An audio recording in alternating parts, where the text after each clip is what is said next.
là aujourd'hui? Donc nous sommes ici pour signifier le ras-le-bol et la colère de l'intégralité des forces de l'ordre, des polices françaises, de la gendarmerie, de la police nationale, de la police municipale, car nous nous sentons abandonnés. Nous avons été trahis dans notre mission, qui est de porter secours aux citoyens, quels qu'ils soient. Et aujourd'hui, c'est ce qu'on fait. Nous sommes accusés de racisme a priori, ce qui à nos yeux est inacceptable à un moment où certaines personnes se permettent par racisme de traiter nos collègues d'apparence diverses de vendus, ce qui est pour nous un réel racisme et ce qui est inacceptable.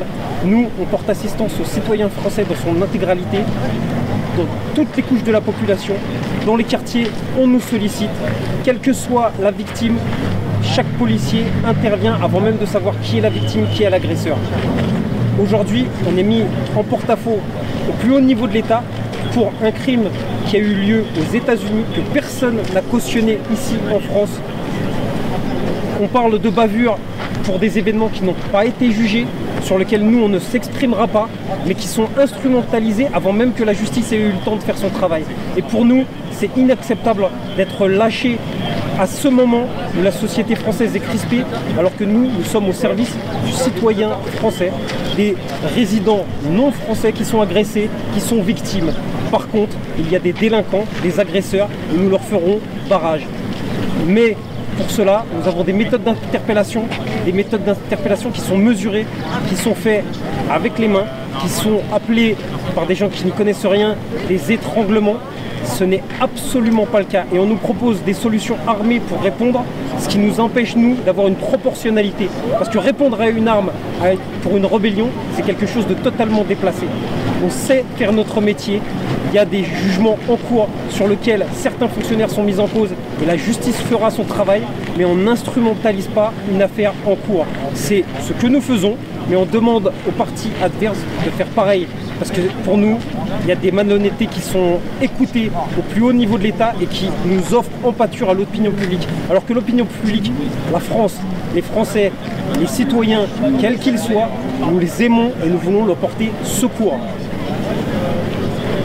Vous avez dit que vous sentez trahi, Nous nous sentons trahis au plus haut niveau de l'État. Et parfois, malheureusement, par une partie de la population. Et une partie qui, à mon sens, est instrumentalisée. Aujourd'hui, en France, des groupuscules, des groupes politiques indiquent à des délinquants qu'il est légitime d'entrer en rébellion avec la police, ce qui les met en danger. Il y a une justice en France, une justice qui prend son temps d'enquêter. Si un délinquant est pris en flagrant délit, il ne faut pas qu'il rentre en rébellion. Ça entraîne des blessures pour les délinquants, pour les policiers qui interviennent. Il faut faire une pédagogie dans laquelle on apprend aux gens qui sont mis en cause et qui sont invités à suivre la police, de la suivre. C'est ça l'attitude responsable. C'est ça qu'il faut faire quand on est dans une association, qu'on lutte contre des discriminations ou des violences supposées. Il faut expliquer aux jeunes citoyens qu'il faut se laisser, aux jeunes ou aux moins jeunes d'ailleurs, quand on a fait quelque chose de mal et qu'on est mis en cause, on suit la police et on n'entre pas en rébellion. Sinon, il y a des violences de part et d'autre et c'est dommageable pour tout le monde. Malheureusement, aujourd'hui, dès qu'on intervient, il y a des rébellions et on nous coupe tout moyen d'interpeller. Mais le meilleur moyen d'interpeller, c'est d'inviter les gens à nous suivre.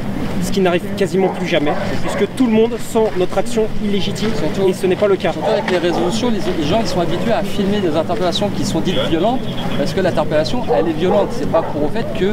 Nous sommes livrés en pâture à des demandes de dénonciation, à être filmés au moment les plus critiques de notre travail. Imaginez un avocat quand il est en train de discuter avec son client dans l'intimité. S'il était filmé à ce moment qui est délicat de sa fonction, ça le mettrait peut-être en porte-à-faux. Imaginons un chirurgien qui opère au niveau de l'aorte et qui serait filmé et invectivé au moment le plus délicat de son intervention. Imaginez un boucher autour duquel on serait sur son épaule pour lui dire non, il ne faut pas faire ça, tu fais comme ci, tu fais comme ça. Personne ne trouve ça anormal. En France, dès qu'on met quelqu'un sur un fichier, dès qu'on filme quelqu'un, dès qu'on stigmatise quelqu'un, tout le monde s'insurge. Nous sommes livrés en pâture à ce genre de films et de dénonciations qui sont très souvent calomnieuses. On arrive en début d'intervention, l'intervention est totalement légitime, les gens commencent à filmer au moment où il n'y a plus d'impartialité. Nous sommes intervenus il y a peu de temps. Il y avait une victime de 70 ans qui se faisait bousculer par un délinquant, et je dis pas jeune, parce qu'un jeune, pas un délinquant a priori, c'est un délinquant qui bouscule une personne âgée à la poste. Il y a 50 personnes qui font la queue à la poste, tout le monde tourne la tête pour ne pas voir. Nous intervenons, il y a 4 téléphones qui sortent pour nous filmer, nous, alors que nous sommes en train d'appliquer la justice et la volonté du peuple français. Personne ne veut ici qu'un homme de 70 ans soit violenté par un jeune homme mal appris. Alors justement, vous parliez de filmer les policiers. Éric Ciotti a proposé, les Républicains, a proposé à l'Assemblée nationale de voter une loi qui interdira de filmer les policiers dans l'exercice de leur fonction. Est-ce que vous êtes plutôt pour? Nous nous soumettons aux législations françaises. Les instances républicaines décident d'ordonnances, de lois, de décrets. Nous les appliquons. Ce n'est pas à nous de proposer ce qui est à faire. Nous suivrons la loi comme nous l'avons toujours fait. Même si la loi est injuste? Sauf si la loi est injuste. C'est le seul cadre où un policier a le droit de refuser. C'est un ordre illégal. Et donc tout à l'heure vous parliez de policiers qui subissent le racisme. Alors justement, est-ce que les citoyens subissent pas aussi du racisme de la part de certains policiers? Est-ce qu'il n'y a pas, est-ce que les manifestations, on a vu énormément de monde à Paris notamment manifester pour Adama Traoré, mais aussi pour les violences policières de manière générale, est-ce qu'il n'y a pas un problème qu'il faudrait régler? Alors Adama Traoré, c'est une affaire qui est en cours. Donc je ne parlerai pas sur une affaire qui est en cours. Oui, mais elle est instrumentalisée alors qu'elle n'est pas jugée. S'il y a bavure comme c'est dit, ça sera redonné par un juge d'instruction qui suit une affaire en cours. On ne s'exprimera pas là-dessus. Le problème, c'est que nous sommes jugés sur un racisme présupposé. Le ministre de l'Intérieur lui-même dit sur la moindre suspicion de racisme, nous serons mis en cause. Nous avons un droit à une présomption d'innocence, c'est inaliénable. Donc, sur des faits avérés, il n'y a aucun problème. Les sanctions existent, elles sont administratives, elles sont judiciaires. Dire le contraire, c'est faux. Les fonctionnaires qui sont pris en délit, quel qu'il soit, sont sévèrement punis, il ne faut pas en douter. C'est ce que vous dites, mais est-ce que dans les faits c'est réel? Est-ce que c'est vraiment ressenti par les citoyens? Alors dans les faits et le ressenti des citoyens, un sentiment d'impunité pour la police et pour des débordements qu'il peut y avoir. Le ressenti des citoyens, le sentiment d'impunité, ça reste du ressenti. Je vous invite à aller en cour d'appel, au tribunal de grande instance, aux assises, à constater comment est rendue la justice. Chaque fonctionnaire, notamment en police, qu'elle soit nationale, municipale, gendarmerie, est jugé très sévèrement, plus qu'un citoyen, car nous devons d'être exemplaires. Donc ce sont des préjugés en fait, des sentiments, des choses qui ne reposent sur rien de concret. Les condamnations, elles sont réelles et elles tombent. Et nous sommes une police républicaine, nous sommes au service du citoyen et je suis un policier de terrain. Je fais des interventions dans tout Lyon. Jamais aucun de mes collègues, quel que soit le corps auquel il appartient, je ne l'ai vu choisir la victime à laquelle il portait secours.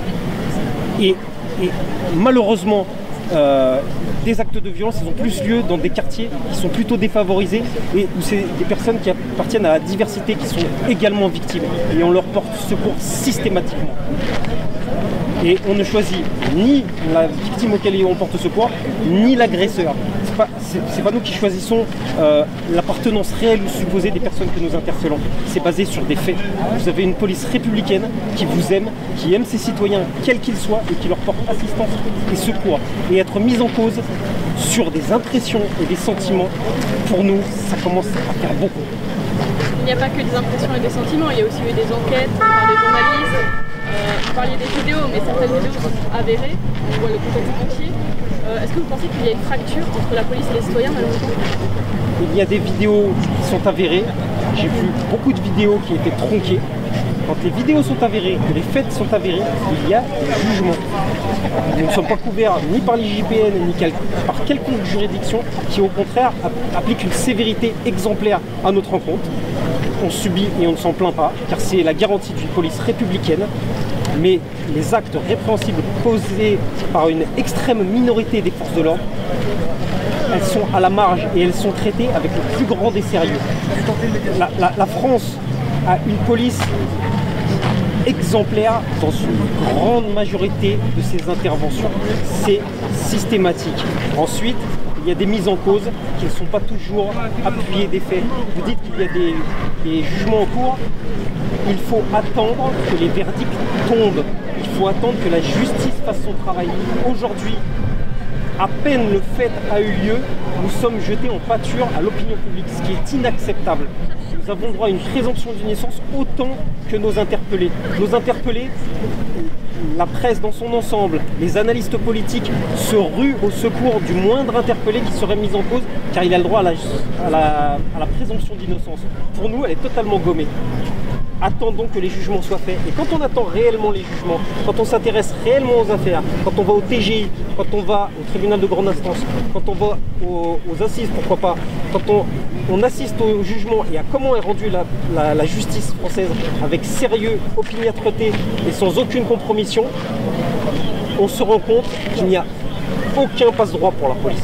Au contraire. Vous êtes très affecté par les propos du ministre de l'Intérieur. Nous nous sentons abandonnés à un moment où nous ne sommes pas mis en cause. Les images de George Floyd aux États-Unis ont choqué l'intégralité de la police française. On ne travaille pas comme ça, d'accord ? On n'est pas responsable de cette image dégradée d'une police américaine qui est une police au niveau local, qui est une police qui ne travaille que selon ses méthodes, que jamais personne de chez nous n'a adhéré à ces images. Nous avons été aussi choqués que les citoyens français et nous sommes jetés en pâture comme si nous y avions participé. Pour nous, c'est inacceptable. Il y a un réel problème. Nous ne sommes pas la police d'Alabama, du Missouri ou du je ne sais quoi. C'est à l'autre bout du monde, il faut savoir raison garder. Tout à l'heure, vous disiez que la rébellion était instrumentalisée par des groupes. Vous pensez à des groupes en particulier? Je ne pense pas à des groupes en particulier. Ouais. Et si vous avez justement quelque chose à dire pour résumer la situation là aujourd'hui, si demain ça devrait changer, qu'est-ce qui devrait changer? Nous, on voudrait que les Français jugent sur des faits objectifs. La police, dans sa mission même, est remise en cause.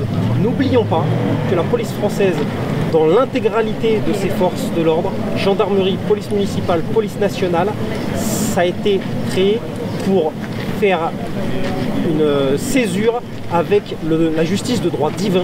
Nous sommes la police du citoyen et du peuple français.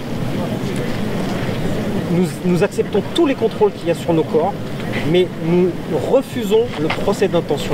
Nous refusons d'être mis au banc de la société à cause d'images horribles qui ont eu lieu aux États-Unis. On ne souscrit pas, mais on refuse d'être assimilé à cela et jeté en pâture à une population que l'on souhaite secourir dans son intégralité. On est là pour porter assistance et secours aux Français. On les aime, on fait ce métier pour ça.